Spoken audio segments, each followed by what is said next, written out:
Muy buenos días. Muchísimas gracias por estar de nuevo aquí.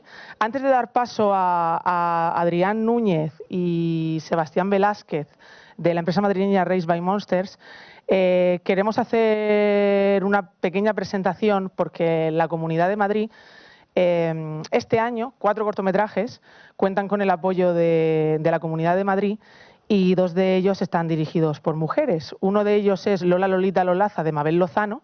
Mabel no ha podido estar aquí hoy, una pena, pero vamos a proyectar el tráiler de su cortometraje, de Lola Lolita Lolaza. Y el otro cortometraje es El cambio de rueda, dirigido por Begoña Arostegui, y tenemos el placer de tenerla aquí, que es la directora. Nos va a decir unas palabras y vamos a ver ambos tráilers, ¿vale? Un aplauso.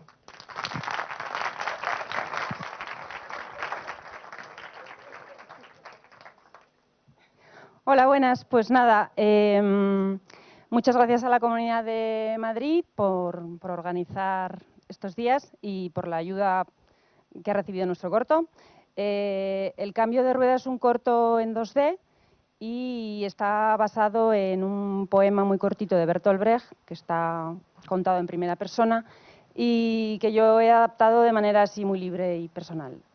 Y no sé qué más contar del corto. Se estrenó internacionalmente en Annecy y este fin de se ha estrenado en Seminci, en España. Y bueno, también ha tenido la suerte de entrar en la shortlist para optar a ser nominado a los Goya. Y estamos contentas y esperamos que tenga una trayectoria buena y que os guste el tráiler. Gracias. Muchas gracias, Begoña.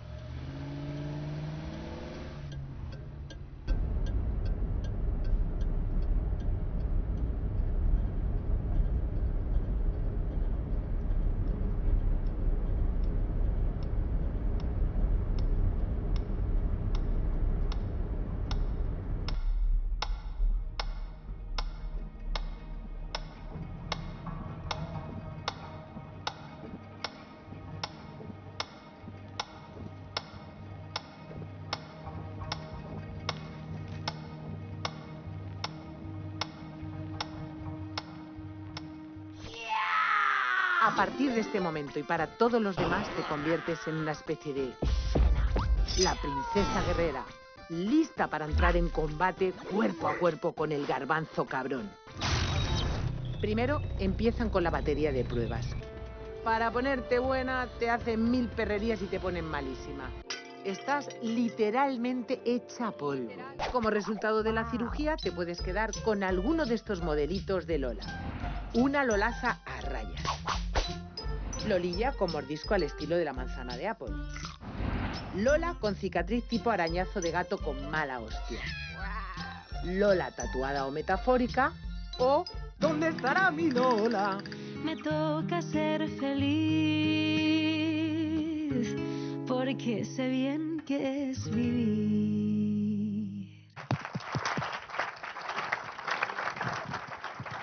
Pues muchísimas gracias a Begoña por haber venido, a Mabel le damos las gracias, aunque no haya podido estar aquí. Queremos tenerlas el año que viene como ponentes, a ambas, y esperamos que así sea. Y ahora, un fuertísimo aplauso para Adrián Núñez y para Sebastián Velázquez, de la empresa madrileña Race by Monsters.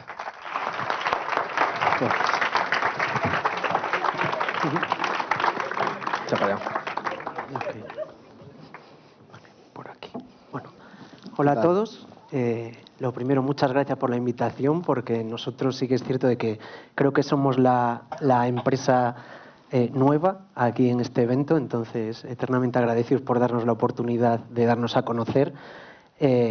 Os vamos a hacer una pequeña introducción de lo que somos en Race by Monsters y de qué tipo de proyectos hacemos y cómo aplicamos la nueva tecnología a lo que viene siendo la animación con motion capture, con cosillas de tiempo real, Unreal y todo esto que suena tan a nuevo y que muchas empresas y estudios de animación tradicionales están intentando migrar y enseñar en real time, ¿no?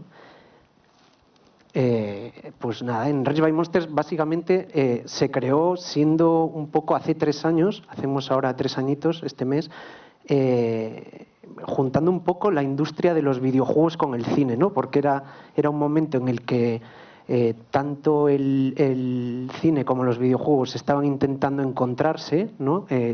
Los videojuegos en la parte de cinemáticas, que estaban buscando muchos perfiles orientados a cine, dirección, guión y estas cosas, intentando darle un punch a cómo se cuenta la historia.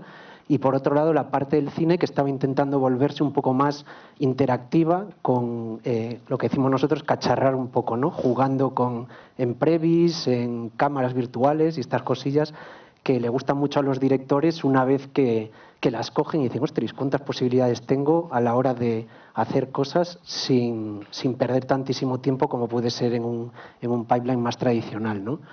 Desde nuestra parte tenemos la experiencia de los videojuegos, del cine y dijimos, venga, pues teniendo un core básico de lo que es un stage de motion capture, puedes dar servicio a estas dos industrias tan grandes y que comparten muchas cosas, aunque poquito a poco yo creo que ya se va viendo, pero que bueno, aún le falta un poco, pero es muy interesante lo que se puede llegar a realizar, ¿no?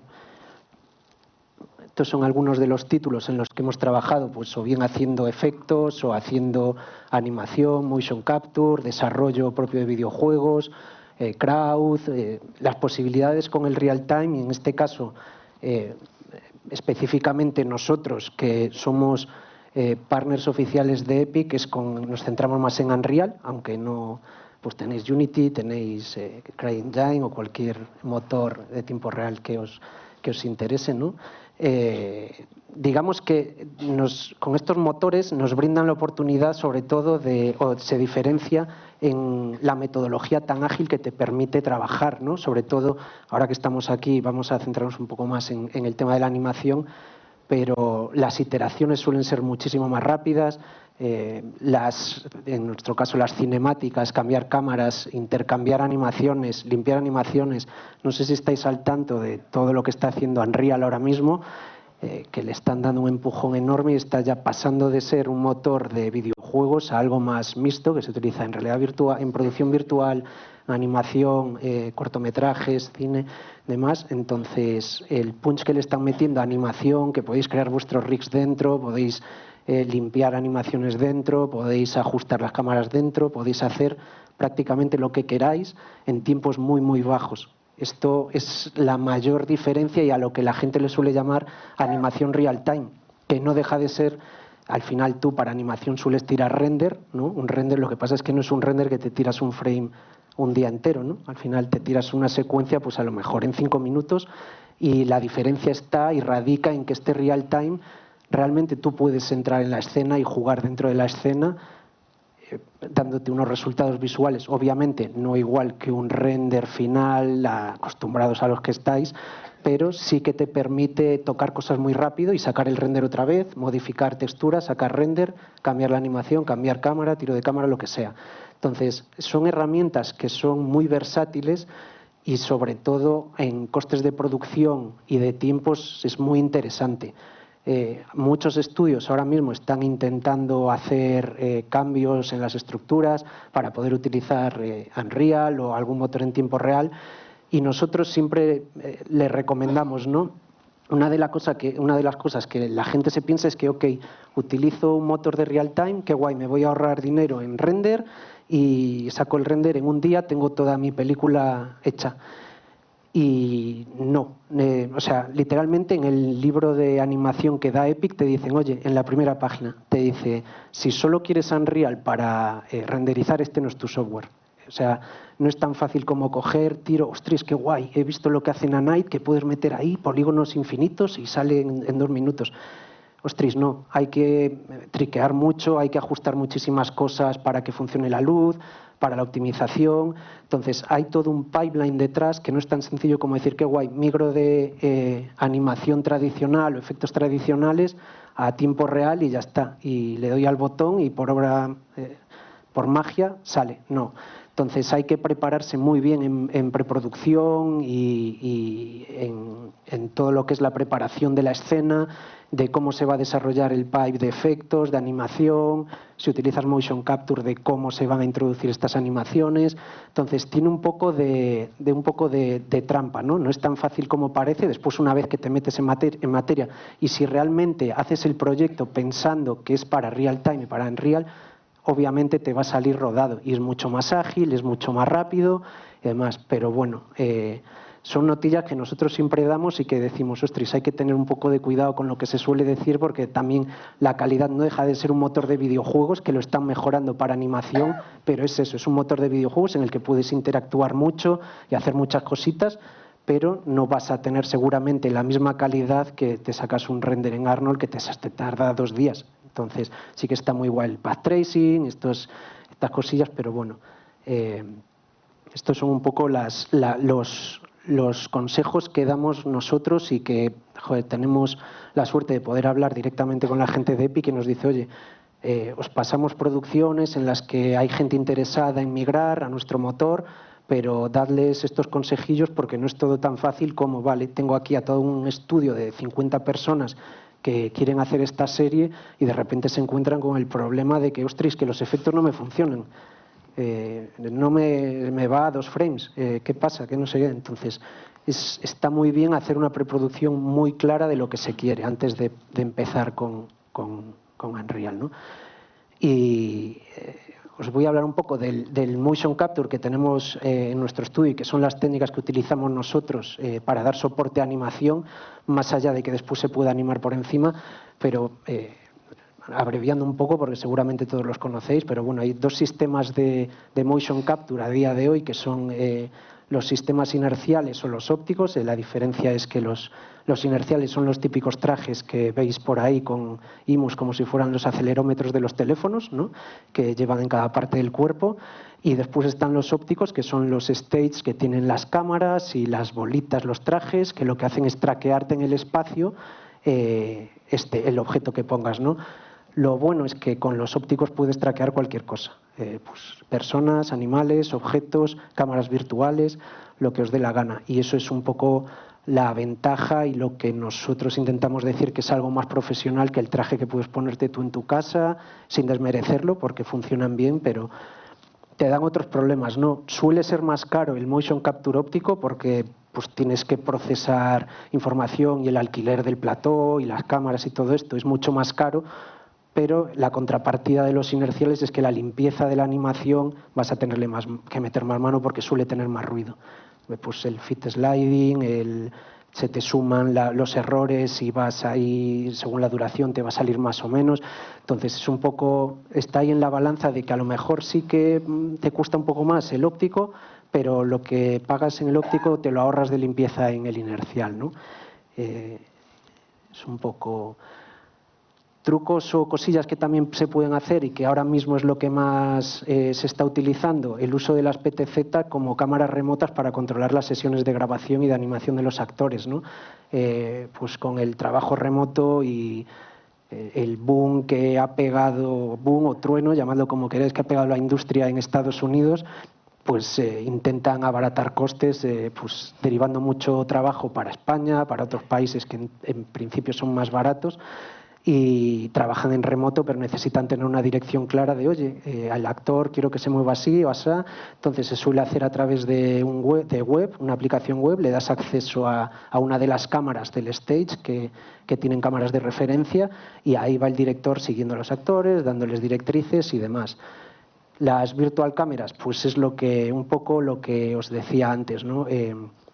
Por ejemplo, uno de los trabajos que hemos hecho, que veremos después, el director quería pues ponerse cámaras en primera persona para unas cinemáticas que eran pues un videojuego de disparos, ¿no? Y entonces le interesaba hacer ahí una pequeña narrativa de cómo lo estaba viviendo el personaje, y suena chorrada, pero fue tan sencillo como, ostras, ponemos una cámara virtual traqueando unas gafas de plástico, de estas de 2 euros, les pones las pelotillas, se las pone el actor y directamente le plantas una cámara virtual y tienes todo el movimiento, todo lo que quieras, los settings de la cámara en esas gafas y lo estás viendo en primera persona y te ahorras todos los problemas de que si la pared no entra una cámara física, si todos estos líos que suele tener y que se suele utilizar también muchísimo en Previs, que es la parte en la que de cine por ahora. Y es cierto que aquí en España no se hace tanto como en América, por los presupuestos, obviamente, pero que sería muy, muy guay que se empezara a dar empuje aquí porque te ahorras muchísimos problemas, como pueden ser pues saber cuántos figurantes necesito para grabar una escena, saber si la luz realmente me funciona o no, saber si el tiro de cámara me funciona, saber si te entra la cámara. Por ejemplo, una de las previs que hicimos fue para Irati y había que grabar dentro de una cueva y no cabía físicamente la cámara. Entonces, antes de eso tuvimos que revisar muy bien de que, oye, ¿es viable esto o no? Entonces, hay muchas aplicaciones interesantes que te permiten todas estas aplicaciones, estos pipelines de real time con Unreal, ¿no? Ahora lo que vamos a hacer un poco, para hacerlo un poquito más dinámico, es vamos a poner una serie de proyectos en los que han intervenido diferentes tecnologías, ¿vale?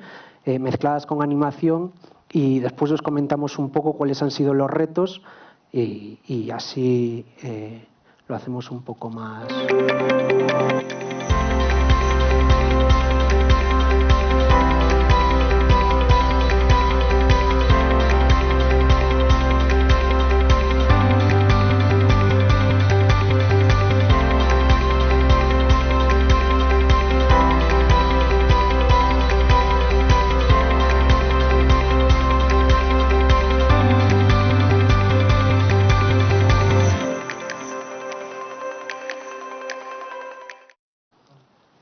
Vale, a ver si la luz, por fin. Ahí está, gracias. Este corto, bueno, estaréis ya cansados de verlo, obviamente. Tuvimos la suerte de trabajar con el equipo de Autumn Ideas, con Víctor y Carlos, realizando One. Y precisamente en era una discusión que teníamos con él, porque decían, joder, es que el motion capture no está bien visto en el mundo de la animación tradicional, ¿no? Que es como, la gente dice que eso es algo automático y pierdes la gracia del artista, no sé qué. Y Víctor dijo, joder, pues yo creo que puede combinar muy bien y funcionar muy bien, porque por desgracia aquí pues los presupuestos son los que son, el motion capture te facilita mucho los tiempos, y Víctor quería hacer como un pequeño blocking inicial de animación antes de meterle su capa final de animación por encima y dejarlo fino fino. Y dijo, joder, vamos a probar con este proyecto, y la verdad es que ha sido súper divertido trabajar con él. Se ha capturado con stunt actors profesionales para hacer los personajes principales, y ha sido una experiencia que yo creo que sirve mucho para decir, oye, no está mal hacer una base de motion capture y en base a eso después pues yo puedo animar a mano y darle mi toque diferencial porque no quiero un hiperrealismo tal cual de un movimiento de una persona normal, ¿no? Y poder caracterizarlo un poco. En este corto ha sido, digamos, como una prueba de concepto de a ver qué tal funcionaba esa mezcla de tecnologías, ¿no? Y a nivel de pipeline... Sí, a nivel de pipeline, bueno, el reto más grande que tuvimos con este proyecto fue los softwares, porque como ya nos dijo Adrián, estamos acostumbrados a trabajar pues el pipeline de Opti, que es el software que utilizamos para capturar en las cámaras. De ahí lo pasamos a un software 3D clásico como es Maya o como es Mobu, donde hacemos el retarget de nuestro esqueleto de Opti al personaje final, ya rigueado, y de ahí pues pasamos a los softwares ya de renderizado, o como Arnold o V-Ray, o pues en este caso Unreal. Pero para One todos los personajes, todos los enviros estaban hechos y pesados en Blender. Y Mobu y Blender son programas que creo que nunca se habían trabajado juntos, o que ha habido muy poca producción juntos, y tuvimos que desarrollar un pipeline entero a punta de documentación y a palos, literalmente, para poder traer la información de las cámaras pues de la manera más fiel, y para que los animadores pudieran limpiarlas y reanimar encima de los modelos. Pasamos al siguiente caso de uso.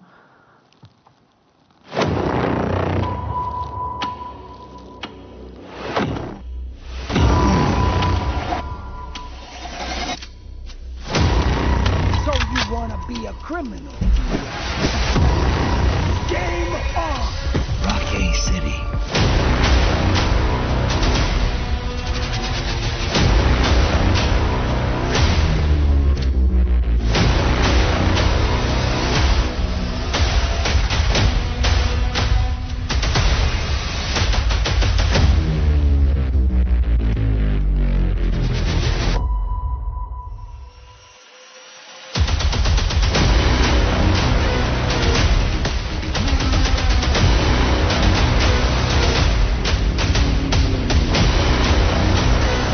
job.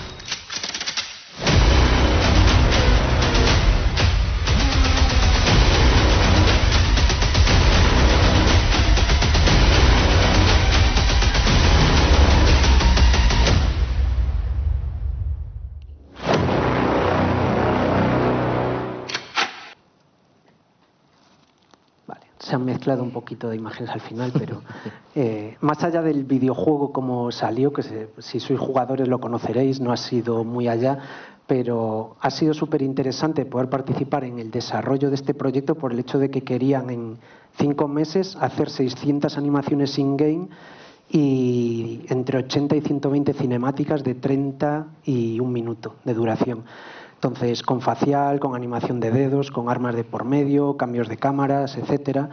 Fue un reto que no sabíamos realmente si lo íbamos a poder conseguir.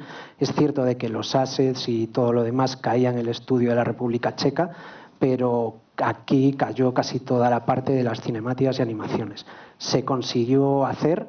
Hemos tenido que mezclar diferentes tecnologías de animación porque era inviable ponerte a animar a mano o incluso con captura facial con cámaras y cascos de toda la vida, porque era un volumen importantísimo. Entonces aquí se mezcla un poco el tema de el motion capture con animación a mano en cinemáticas que eran más importantes, con software de inteligencia artificial o text-to-speech con SGX para la animación facial, ¿no? Esto funciona un poco, es un poco Frankenstein, pero por suerte Unreal te permite después mezclar todo, porque no deja de ser que te entra en FBX y lo que hay que hacer es preparar un poco los blueprints de los personajes y demás para meterle en las diferentes partes y los esqueletos, por la cara por un lado, el cuerpo por el otro y sincronizarlo bien, pero el mayor problema era cómo solventábamos el problema de las animaciones faciales para semejante cantidad de volumen. Para las in-game no pasaba nada porque es lo típico que metes en NPCs o cosillas que pues no te fijas mucho y pues te da igual que hablen así que no te cuenten nada, ¿sabes? Entonces, pero en las cinemáticas reales sí que tuvimos que tirar de este software que básicamente lo que hacías era hacer un transcript de lo que estabas escribiendo, te lo procesaba con una serie de parámetros que tenías que darle según los bisemas, los fonemas y demás, y te sacaba pues eso, un archivo que no es un FBX como tal, sino que era un model que te pasaba la propia empresa creadora del software. Entonces, que era complicado porque valía una pasta, que nosotros no lo hemos pagado, pero es difícil utilizarlo por lo que cuesta, ¿no? Pero que da resultados que, oye, funciona bastante bien. Es cierto de que ahora están anunciando que para los metas van a sacar, aparte del MetaHuman Animator, que van a hacer como una solución para lip sync también, entonces seguramente y de forma gratuita, como suele hacer Epic. Entonces es algo que se puede tener en cuenta también a la hora de hacer volúmenes muy grandes y sobre todo en tiempos y costes. Es que al final yo creo que hacia donde va enfocada esta parte de motion capture y tanto videojuegos como películas de bajo presupuesto es donde puedo ahorrar, y por desgracia la animación es cara. Y lo entendemos, porque lleva su tiempo y animar bien lleva su tiempo y los frames que salen a la semana lo entendemos, pero no todo el mundo se lo puede permitir. Entonces creemos que, pese a que veáis aquí que literalmente se han gastado una pasta en el casting de los actores y los personajes y tal, intentan ahorrar en la animación, que es donde suelen atacar siempre, porque quieren que se vea bonito, que la iluminación sea la leche, pero bueno, si me puedo ahorrar dinero en animaciones, pues mejor. Entonces, a nivel de pipe sí que es cierto de que se ha tenido que hacer para exportar, porque aquí este es el ejemplo en el que también hemos hecho muchas cámaras digitales, hemos hecho lo de las cámaras en primera persona, todas las cámaras que dirigía el director directamente desde el hombro con una pantalla, con un televisor de campo en donde tenía el entorno 3D, iba viendo exactamente lo que quería, tiros de cámara, y ahí Sebas se comió un trabajo importante de exportado de escenas para sí, o sea, fue Lo más importante es que eran muchísimas cinemáticas con muchas animaciones y además cada animación era la animación del cuerpo, la animación de la cara, la animación de las manos y había que hacer un Frankenstein. Entonces todo el proceso lo que buscamos fue estandarizarlo para no perder información, para ser organizados, para que saliera lo mejor posible.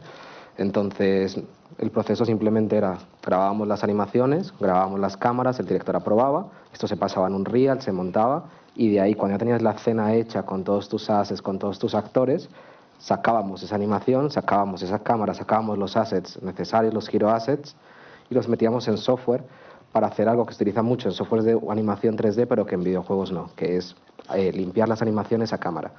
En animación, como ya sabréis, cuando trabajáis en Maya, cuando trabajáis en el software que queráis y estáis animando a cámara, pues eso no importa si el dedo está roto o si el cuello está torcido o si tiene el cuello más grande, porque a cámara se ve bien y así se funciona y es algo que se hace mucho en la industria. Para un motor de videojuegos esto es bastante extraño, porque como es un videojuego, en algún momento vas a poder mirar en todos los ángulos y tienen que funcionar las animaciones. Para las animaciones que hicimos para cinemáticas lo utilizamos, entonces era sacar información de un reel y volver a meter información en un reel sin perder datos de por medio. Y para las animaciones que eran in-game, pues esas sí las dejamos, se limpiaron dentro de un reel y se trabajaron las cámaras también dentro de un reel. Eso es.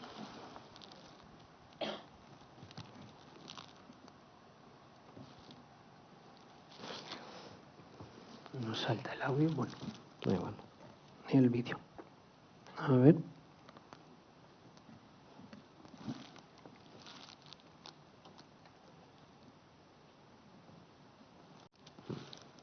Sí, no hay audio. Bueno, no pasa nada. Os contamos un poquito la idea y el reto de esto. Era una prueba de concepto en el que acababan de salir los MetaHumans, ¿vale? Era en la 5.0 y que fue por lo que Epic nos contactó porque fuimos unos de los primeros en utilizar lo que se llaman ahora los Custom MetaHumans, ¿no? En el que podíais utilizar geometría propia creada por vosotros en Z o lo que sea e implementarlos dentro de los MetaHumans. ¿Qué pasaba? Había el problema de que el esqueleto no solía funcionar o el groom del pelo no funcionaba y para sumarle un poco más de complejidad lo que se iba a hacer era también utilizar ropa escaneada con fotogrametría y lo mismo para la cara.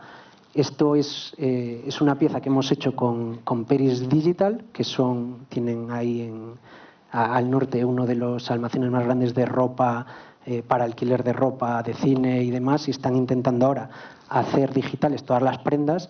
Y esto era la idea que teníamos para enseñarlo en Epic y a las producciones de que puedes hacer ropa con fotogrametría, puedes hacer personas dobles digitales, que ahora ya está muy estandarizado y hay muchos tutoriales en Internet, pero en el momento no había prácticamente nada. Entonces fue que te quedas dormido.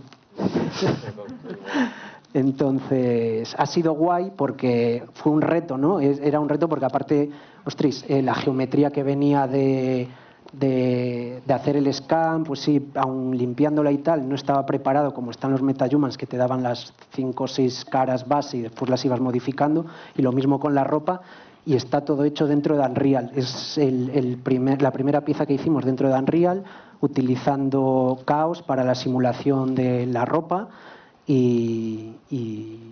Bueno, el equipo de efectos se han encargado tanto de la iluminación como de ajustar este sistema de simulación para las piezas. Justo aquí no se ve, pero en el otro, que es una chaqueta como más holgada, sí que se veía el movimiento y demás para que tire sobre todo a nivel de rendimiento, ¿no, Sebas?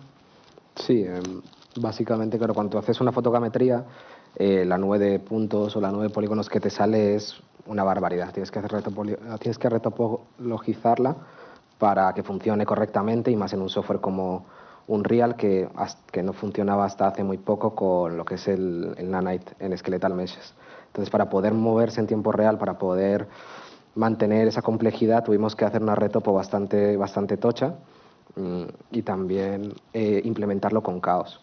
Porque, claro, normalmente estos softwares, cuando vas a hacer una grabación de un personaje con ropa, si quieres hacerlo en animación clásica, hiperrealista, pues tiras de Marvelous, tiras de Houdini, pero aquí el reto era hacerlo en Unreal. Entonces fue bastante chulo el reto y la verdad es que quedó bastante bien para ser tan innovador en su momento.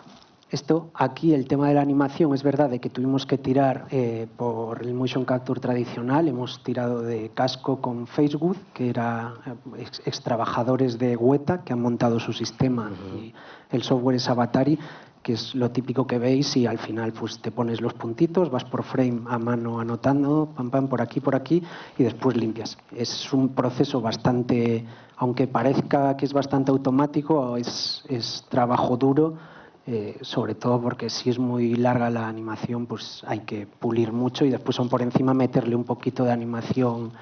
Siempre le hay que meter algo porque si no se puede quedar muy robótico, ¿no? Para las manos igual se han utilizado los guantes.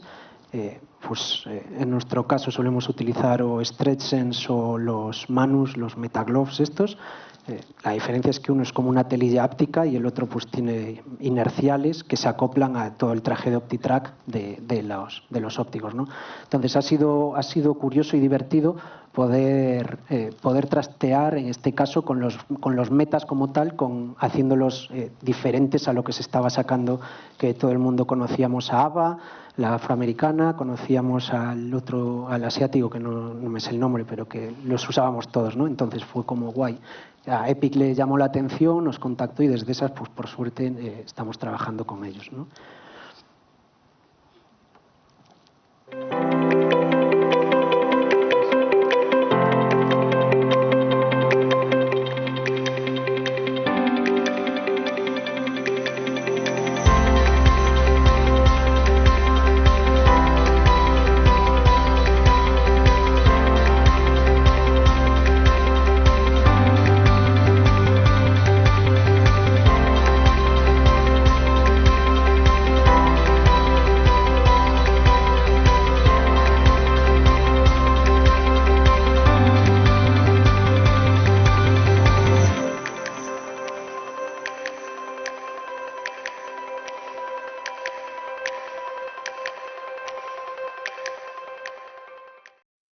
Vale. Esto básicamente es un prototipo con el que vendimos la idea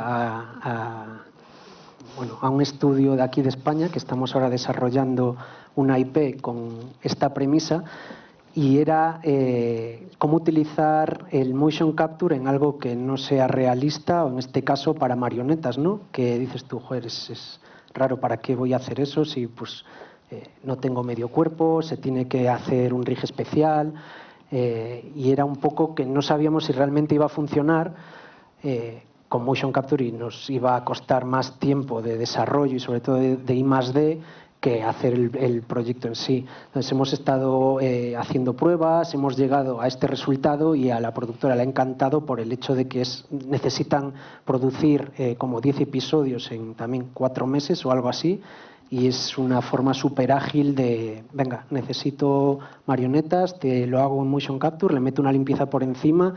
Obviamente es una serie para niños que a lo mejor no necesita el mismo mimo o no tienen el mismo ojo, obviamente, que tenéis vosotros, pero es literalmente un trabajo en el que ahorras muchísimos costes de producción, incluso en equipo también, porque ya lo veis, con un actor o actriz, alguien que controle el motion capture, un equipo de limpieza y obviamente el de set dressing, lo tienes. Y lo más importante era que querían que se pudiera interactuar con el escenario. Entonces aquí Unreal te da todas las facilidades porque tienes los live links que funcionan en OptiTrack directamente con Unreal y le metes colisiones a los objetos que quieres que hagan colisión con el personaje principal y tienes funcionando tanto eso como si quieres coger algún objeto físico, lo que necesites. Ha sido una idea que no era una prueba de concepto también y ha salido un proyecto muy muy chulo que esperamos que el año que viene lo podamos enseñar, pero que ha estado muy guay. Otro añadido más a esta prueba era que el cliente quería, oye, si quiero hacer un evento en vivo y quiero mover a los personajes en algo digital, ¿cómo podría hacerlo? No sé qué. Pues tienes la opción de moverte las cámaras, que es verdad de que si lo llevas ya a un escenario en aire libre puede ser un descontrol por el tema de los de la luz, ¿no? Al final el motion capture funciona con las pelotitas estas, lo que hacen es reflejan el infrarrojo que tiene la cámara y te devuelve la posición. El problema es que si hay muchísima luz incidiendo en la escena se vuelve loco. Entonces buscamos una alternativa e hicimos lo mismo, pero en vez de con el sistema de motion capture lo hicimos con VR. Hemos utilizado HTC Vives y las últimas Oculus. Hemos adaptado el rig para que los mandos sean como si fueran los palitos de las marionetas y en los botones hemos puesto los lanzadores o triggers de pues, abrir la boca, pestañear y hacer cosillas. Entonces, con eso le damos la ventaja de que lo puedes usar en prácticamente cualquier sitio. El coste, por lo que te puede valer unas gafas de VR, que pues, no sé en cuánto están, 500 euros o algo así, las Oculus, y la versatilidad de que lo puede usar cualquiera, porque aquí vosotros seguro que todo el mundo ya conoce a Unreal y demás, pero los productores seniors que andan por ahí por el mundo están reticentes, ¿no? Y dicen, yo si no lo puedo probar, no sé yo si eso va a funcionar. Entonces ponerse unas gafas y darle a los brazos lo puede hacer cualquiera. Y salió adelante y la verdad es que está muy chulo y es un poco lo que... Este es uno de los casos de uso que nos representa mucho, que es que intentamos adaptar la tecnología actual o la nueva tecnología a cómo le podemos dar esa vuelta para introducirla en producciones finales y en pipelines que realmente funcionen y sean eficientes de cara a la producción final. Sí, iba a contar, bueno, logramos hacer lo que fuera con Meta por el tema de que es un moped. Cuando empezamos el proyecto con los mopeds, hicimos un pequeño estudio y nos dimos cuenta que un moped no necesita codos, no necesita hombros, no necesita el pecho. Entonces, si estamos traqueando simplemente 4 puntos, que es la posición del personaje, la cabeza y las manos, pues dijimos, un Meta. Y con un MetaQuest logramos hacer esto. Otra de las cosas que estamos utilizando es que Opti no lo estamos usando como se suele utilizar, que es traqueando un bípedo. Opti siempre te genera un esqueleto humanoide y en base a eso pues tú metes tu personaje. Aquí realmente estamos traqueando objetos. Cada extremidad es movida como un objeto, como si fuese un Muppet real. En vez de varillas tenemos cubos imaginarios y con eso hemos podido lograr pues que se mueva realista y que tenga las dinámicas.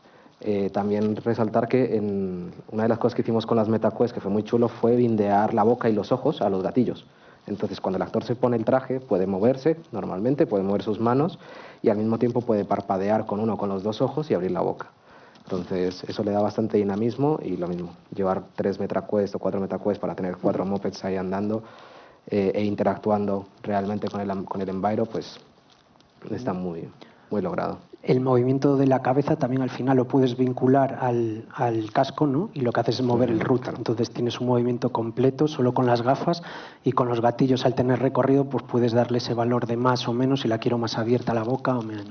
Entonces ha sido divertido y son eso, herramientas que se pueden aplicar para hacer animación, pues en este caso para niños, pero que si le metes más mimo y demás también se puede aplicar a series un poco más para adultos y obviamente con cuanto más presupuesto, esto tristemente es así, pues más bonito quedará y mejor, más personajes, más el escenario más chulo y demás, ¿no? Pasamos al siguiente. Gracias, Chris.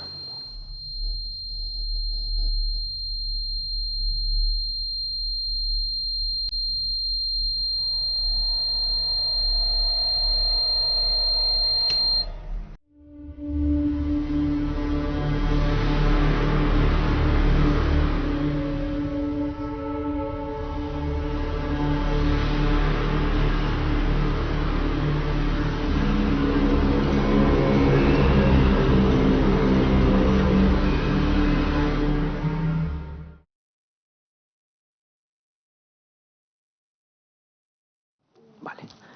Bueno, este es el corto con el que yo creo que por el que nos han invitado a venir aquí, ¿no? Que ha sido nominado seleccionado para Sitges y unos cuantos más.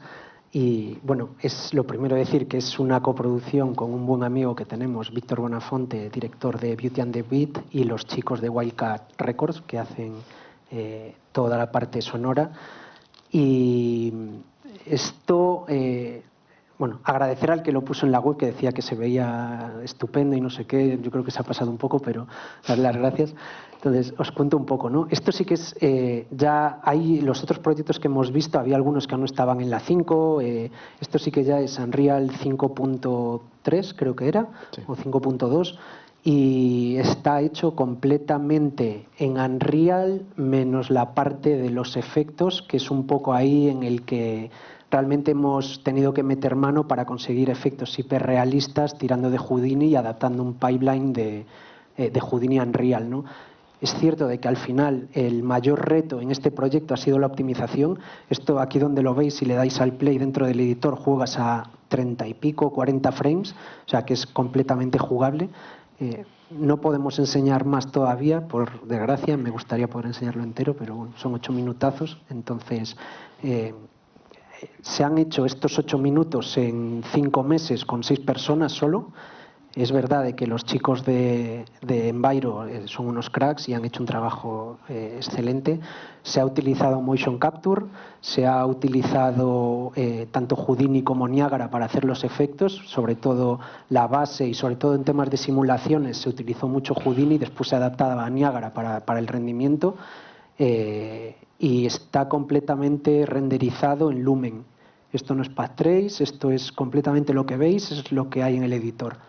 O sea que para nosotros ha sido, creo que el reto más complicado, intentar alcanzar un nivel visual hiperrealista, sobre todo en temas de reflejos, simulaciones e incluso con los personajes, que se le ha tenido que dar una buena vuelta para que se vean bien, cambiando o añadiendo a los, no dejan de ser metahumans, también customs, pero añadiéndole pues por programación cosillas como los wrinkle maps para las arruguillas, expresiones faciales y demás.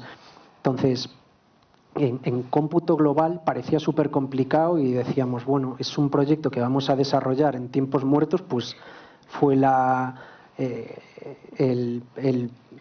petardazo de la huelga de los guionistas, que a nosotros casi nos mata, porque los clientes que teníamos eran de Los Ángeles, y dijimos, pues en este tiempo muerto vino Víctor con esta idea, que es el director y el guionista, y dijimos, venga, nos subimos al carro, vamos a intentar hacer algo guay, pero con los recursos que tenemos tanto en su estudio como en el nuestro, sin gastar más allá de los perfiles que vamos a poner, que no eran muchos. De hecho, pues era Sebas, eran 2 chicos más de otro chico de efectos, 3D, el director y nosotros que echábamos una mano en todo el apartado técnico de Unreal, sobre todo en render, que es donde ha sido un dolor poder renderizar todo con Lumen, porque eso es la fiesta de los reflejos, de los artefactos y demás. Entonces sí que fue complicado, pero ya te digo, la secuencia de render de este corto nos salía, pues si cada secuencia tenía 30 segundos, estaban en 3-4 minutos, estaban fuera. O sea que nosotros creemos y estamos muy contentos del resultado que se ha obtenido con los recursos que había y los tiempos, porque han sido 8 minutos de esa calidad gráfica. Creemos que esto ya fue el año pasado, es verdad que ahora pues con la 5.5 ya tenéis los Metalights y decir, joder, qué guay, que no me consume recursos y pongo las luces que quiera, pero ahí no, ahí eso lloraba que daba gusto. Entonces ha sido un proyecto muy bonito. Creemos que por suerte está teniendo un poco de repercusión en cuanto a tiempo real se refiere, animación en tiempo real, y que se puedan contar historias dentro de Unreal que sean un poco más maduras, oscuras, llamadlo como queráis, ¿no? Más allá de lo que se suele ver, que está muy guay, pero dices, joder, y si lo quiero aplicar a algo realmente hiperrealista, porque a mí me venden en Unreal la demo de Matrix. Y claro, la demo de Matrix costó literalmente 40 millones y 20 ingenieros de EPI, de los mejores, durante un año, que nos han venido a pedir la demo de Matrix, pero claro, después te vienen con 20.000 euros, ¿no? Y entonces es un poco decir, vale, ostras, se puede alcanzar este nivel. Si le metéis mano, si le dais mimo, si conocéis muy bien el pipe de cómo hacer que funcione esto en tiempo real, conseguís estos resultados y, jolín, no es complicado. O sea, una vez que tienes el conocimiento, esto es lo que te permite hacer Unreal, ¿no? Está muy bien todo lo que hemos visto y está guay y pues obviamente las cinemáticas y la calidad gráfica no es la misma que para los videojuegos que se hacían antes, pero esto lo podrías meter como un videojuego y estaría funcionando perfectamente. Entonces, creemos que esto va a ir a más, solo va a ir a mejor. Están metiendo nuevas implementaciones de cara a estas versiones nuevas. Pues vais a poder utilizar Nanite en los Skeletal Meshes, vais a poder mejorar todo a nivel de rendimiento, lo que implica que vais a poder cargar y contar vuestras historias con la mayor calidad posible. Lo mismo con los efectos, ¿no? Creo que aquí, y corrígeme después, Sebas, que aún no estaban implementados los BATs o los dentro de Unreal, y pues hubo que inventar un poquito y demás, pero los efectos básicos sí que con un Niagara bien hecho también lo puedes conseguir, ¿no? La simulación es igual, aquí no se ve, pero bueno, se ve la telilla, esa justo se hizo en Houdini, pero hay otra que se ha hecho con el Cloth, con el Chaos, la parte de Cloth de Unreal, y puedes hacer un corto de esta calidad dentro del motor en tiempo real. Tiempos de renders súper cortos, calidad gráfica para lo que te ofrece, yo creo que está muy bien, y sobre todo que puedas utilizar lo que quieras en el escenario. Que quieres cambiar la cámara, la cambias, que puedes hacer lo que quieras. De hecho, pues hay otra versión del corto, ¿no?, con cámaras completamente distintas y demás. Lo bueno de esto, lo bueno y lo malo. Lo bueno que tiene Unreal, que tú puedes iluminar la escena y te queda ya para todo el escenario, ¿no? Obviamente tiene sus pros y sus contras. Puede quedar muy bien en un tiro de cámara, pero en otro a lo mejor no queda tan bien. Entonces sí que ahí pues puedes jugar un poco con eso, a menos de que quieras cortar y decir, oye, pues yo tiro con Path Trace, hago un render de la leche y ya está, y no me como la cabeza, ¿no? Y entonces pues sí, pero nosotros personalmente creemos que eso es un poco tirarte piedras contra tu propio tejado, ¿no? Porque si utilizas un motor de tiempo real, lo que quieres es hacer cosas en tiempo real, no tirarme un render de 5 horas con Path Trace, que estamos en la misma que si lo haces en Arnold. Entonces, es verdad que desde Epic están intentando llegar a la calidad con Lumen del Path Tracing, pero aún les queda. Es un poco esa la idea.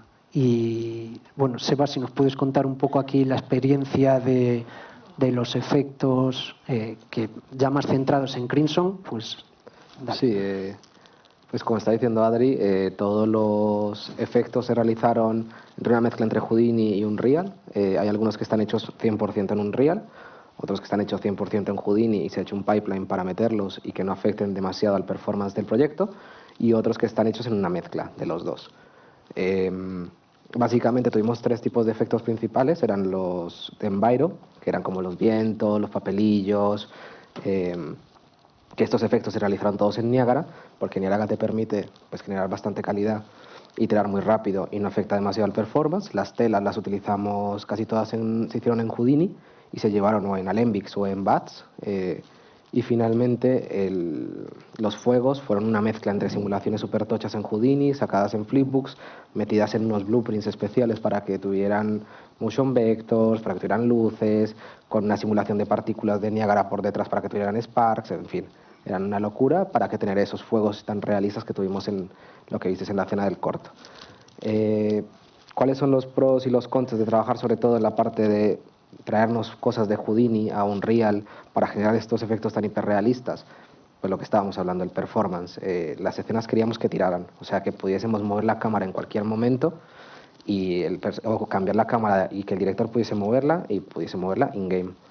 Entonces era muy importante eso, que se pudiese mover. Un Alembic puede pesar 500 megas como pueden pesar 30 gigas. Entonces, Unreal se los come, sí, pero pegan mucho al performance. Utilizamos algo que se llaman BATs, es una tecnología, no estoy seguro quién la ha desarrollado, pero sé que el equipo de Houdini y de Unreal se han unido y la han implementado de una manera bastante tocha.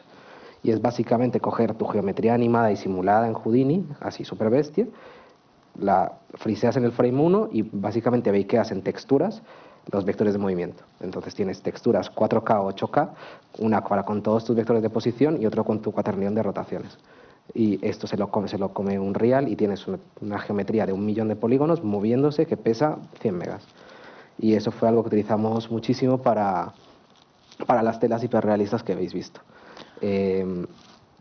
De paso, ahora, de cara a esto que ha dicho Sebas, que es muy interesante también, cuando hablamos de que el director toca cámaras y eso, parece que es solo eso, pero cuando estás en remoto también puedes hacer con Unreal Pixel Streaming, que es otra herramienta que desarrollamos dentro del estudio para que el director pudiera tocar en tiempo real desde su casa. Te conectas a través de un WebSocket y tú mueves la escena como si estuvieras jugando a un videojuego, ¿no? Le poníamos ahí a Unreal abierto y le decíamos, oye, que no te estamos entendiendo muy bien de cómo quieres esta cámara, hazlo tú.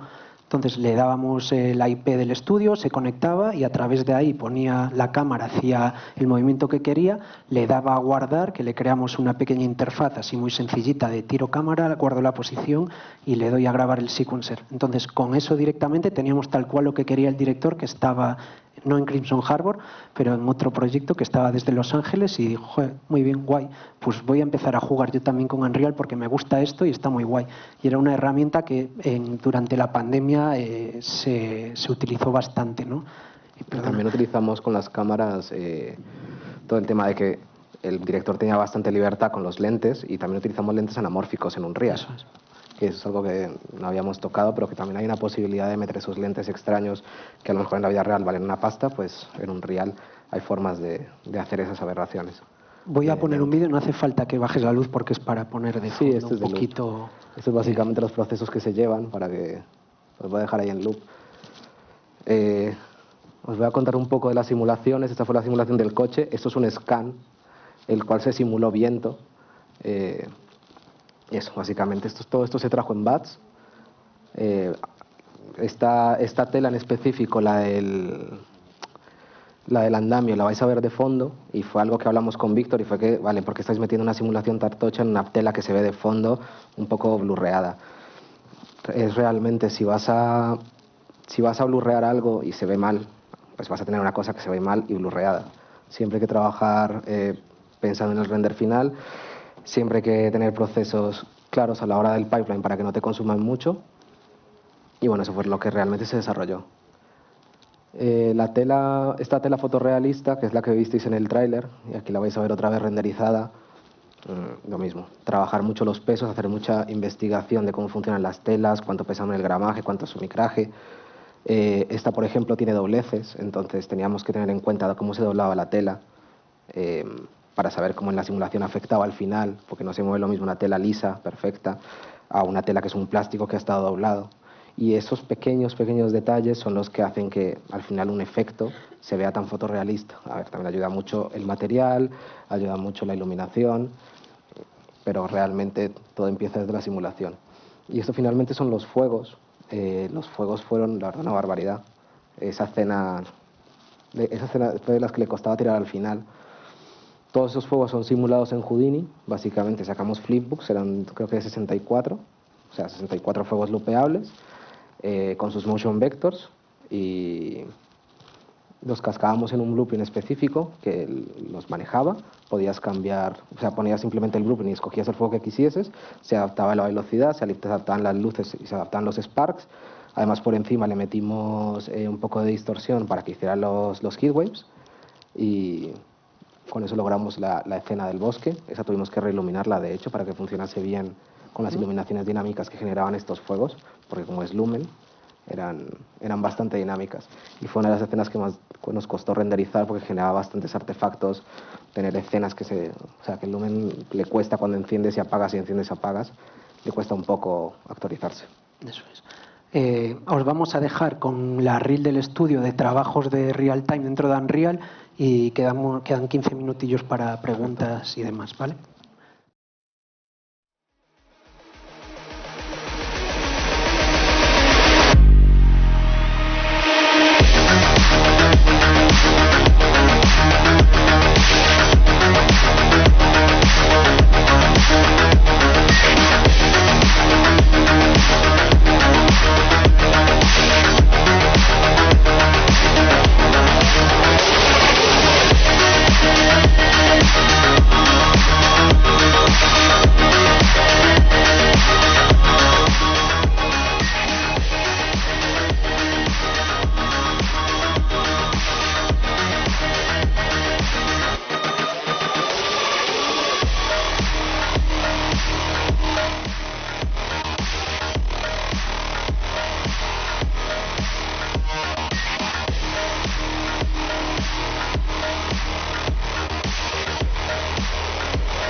Muchas gracias. No sé si... Si alguien tiene alguna pregunta.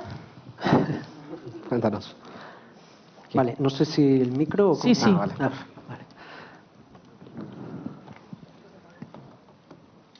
Con calma, que si alguien rula por las escaleras...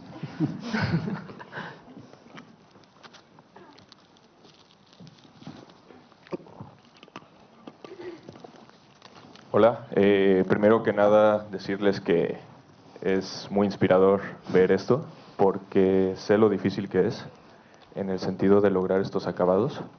Me siento muy emocionado por eso que estaba ahorita platicando, por ver esto porque justamente como dicen, ¿no? El boom de lo que es el Virtual Production en Unreal Engine fue desde la pandemia con Mandalorian, por ejemplo, que desde ahí todo el mundo empezó a volarse la cabeza, ¿no? Y lograr esto, como tú dices, con Lumen, que luego de repente tienes unos brillos bien raros y tienes unas lucecitas por ahí por allá y se vea tan realista, pues es algo de mucho hablar. Justamente, pues mi pregunta va relacionada a esto. Yo tuve la fortuna también de poder, con puro R&D, con pura investigación propia, hacer un piloto bueno, yo trabajaba en México para Meta, y hacíamos producción virtual interna para comunicación y demás con green screen, pero vaya que era muy difícil. Y sobre todo porque no hay documentación, no hay información, no hay nada.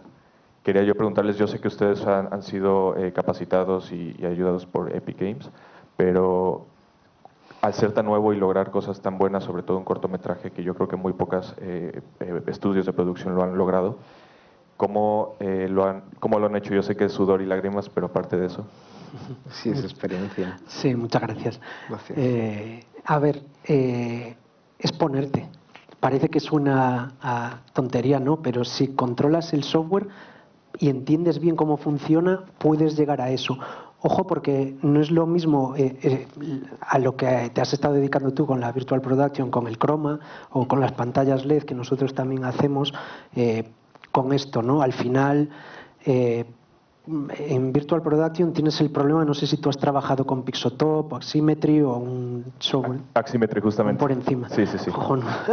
Vale, o sea, te fuiste a lo difícil en tu empresa. Bastante. ¿No? Era un software también nuevo que no sabíamos ni cómo. Claro, entonces yo entiendo porque es súper doloroso hacer escenarios para eso, porque el software solo con darle a lanzar ya te come pues como 30 frames, ¿no? Te pega una bajada criminal. Ya, ahí te puedo decir que o te compras un ordenador de la NASA o poco más puedes hacer, porque literalmente es fuerza bruta, ¿no? Ahí sí que no tienes, para Virtual Production es algo que por desgracia aún no está muy optimizado. Nosotros es cierto que sí que utilizábamos el Composure que trae Unreal y lo hacíamos un poco a pelo, ¿no? Con OptiTrack, que al final te permite traquear las cámaras, como entiendo que utilizaría... Bueno, para las cámaras no usáis Mosis, ¿no? No, estábamos muy rudimentarios, la verdad, por temas también de presupuesto, pero hacíamos tracking directamente con las cámaras y usábamos un Quest. Pero al final eso es bueno porque te quitas esa capa de interfaz que te mete por el medio ese fabricante, ¿no? Entonces ahí sí que podrías rascar un poco más de rendimiento. Es complicado. Sí, en tu caso es muy complicado y sé que te vas a pegar muchísimo con temas de rendimiento y no vas a llegar a alcanzar la calidad gráfica porque vas a estar siempre capado por el hardware. No tienes ahí, ya te digo, te ponen, como dices, para Mandalorian y te pones la pantalla LED con unos equipos de la leche, pues sí, porque empiezas a tirar todo de fotogrametría y no pasa nada, va a correr, aunque te bajen 30 frames, vas a seguir en 60. Pero ya te digo, nuestro caso ha sido esto, es full CGI, no hemos grabado por encima. Fall Guys, lo que visteis de Fall Guys, sí, es digital sobre fondo, se rodó en el estudio de Los Ángeles, se rodó todo el footage, después por encima se metió la parte de los muñequitos. En una de las escenas, de hecho, ha sido duro porque de aquellas, esto era en la 425 creo que fue, y te metías, no había para sacar pases para compo, entonces tenías que arreglártelas pues creando materiales de postprocesado para sacar el contact shadow y estas cosillas, entonces... Puro compositing. Sí, y le tenías que meter una mano después por detrás, era un poco fake real time. A lo que nos preguntabas, probar. es probar, entender las luces, la iluminación. Ahora va, lo que te digo, ¿no? Te sale la nueva versión con toda esta ayuda y vas a obtener muchísimos mejores resultados con la misma máquina que tienes ahora, ¿no? Entonces, ánimo y dale, que es complicado y la producción virtual más todavía porque aún está empezando. Está en pañales, pero es muy divertido. Eso es. Gracias. Nada, a ti.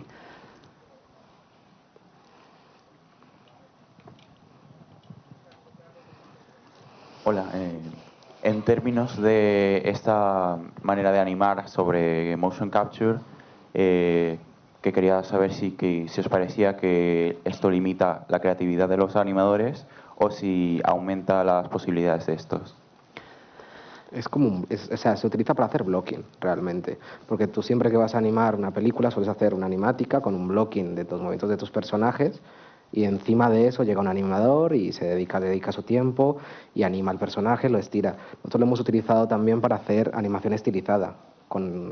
Simplemente se hace el blocking, pero en vez de tener 30 animadores animando como unos animales durante 2 o 3 semanas, pues lo haces primero por captura, eso se lo entregas a tu animador final y él sobre eso itera y tiene algo sobre qué construir. Es más una herramienta, no tanto para limitar. Sí que es cierto de que tienes el problema o digamos, el doble filo de que si tocas demasiado, a lo mejor después no funciona bien el blendeo con lo que tenías de base. Entonces sí que depende un poco de la libertad que le des a los animadores y también de la fidelidad que quieres mantener tú con el realismo que te transmite capturarte a ti mismo haciendo una escena. Nosotros en casos estilizados le damos libertad absoluta al artista para que haga lo que quiera, obviamente dentro de unos parámetros, pero que sí, si lo quieres estilizar más, obviamente le vas a meter tú más mano, más keyframe y te sacas cosillas muy chulas, pero en menos tiempo porque la base te la doy. Por ejemplo, los ciclos de andado. A mí literalmente me lleva darte un andado 5 minutos. Entonces te pones tú, vale, pues sobre eso lo modifico un poquito, o si quieres pues algo más. En One, por ejemplo, no dejan de ser como entre personas, gorilas, cromañones, llámalo como quieras, ¿no? Pero es verdad de que intentamos buscar los actores, que en este caso fue Alejo, que era muy grande, ¿no? Era un stunt bastante grande y tal, pero se asemeja mucho al movimiento que querían y después le metes tú por encima esta capa que obviamente depende del artista. En este caso con Víctor Monigote pues quedó estupendo. Y es un poco así. Gracias. A ti. ¿Alguien tiene alguna pregunta más?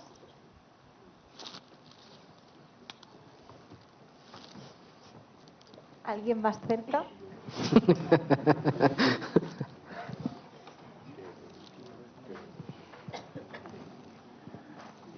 Me ha encantado lo primero. Wow, Dios, mi voz en los altavoces, esto no es así realmente, tengo una pregunta que es el presupuesto, por ejemplo, para un estudio profesional, porque bueno, está el Rococo, que es más como para personal y tal.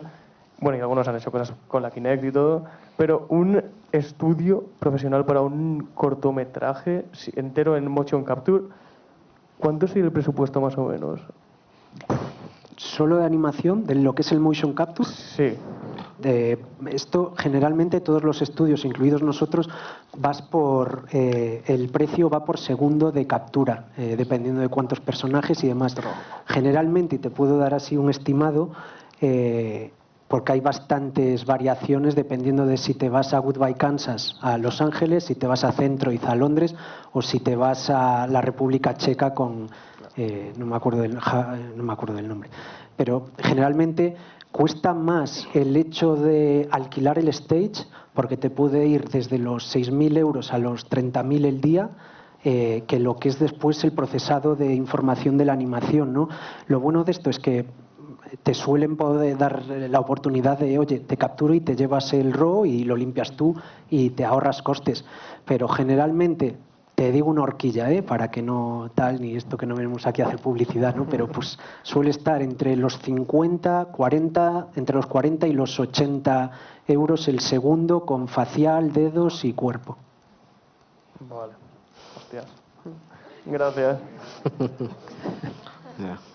Que lo multiplicas y no sale tanto realmente, porque te haces una peli de animación de las buenas y dices, hostia, pues no es tanto dinero, ¿sabes? Pero sí, si lo comparas con un blocking hecho por no sé cuántos animadores durante X meses, pues son muchos salarios. Eso es. ¿Alguna pregunta más? ¿Hay alguna otra pregunta? ¿No? Se ha asustado. No, no, no. Pues muchísimas gracias. Un Nada, aplauso para vosotros. Sebastián y Adrián. Muchas gracias, sí. Voy a aparecer yo aquí de nuevo para despedirnos hasta las 4:30, ¿vale? Recordaros que lamentablemente el papelito de ahora no vale para luego, hay que volver a hacer la dichosa cola. Y que muchísimas gracias y que nos vemos a las 4:30. Gracias.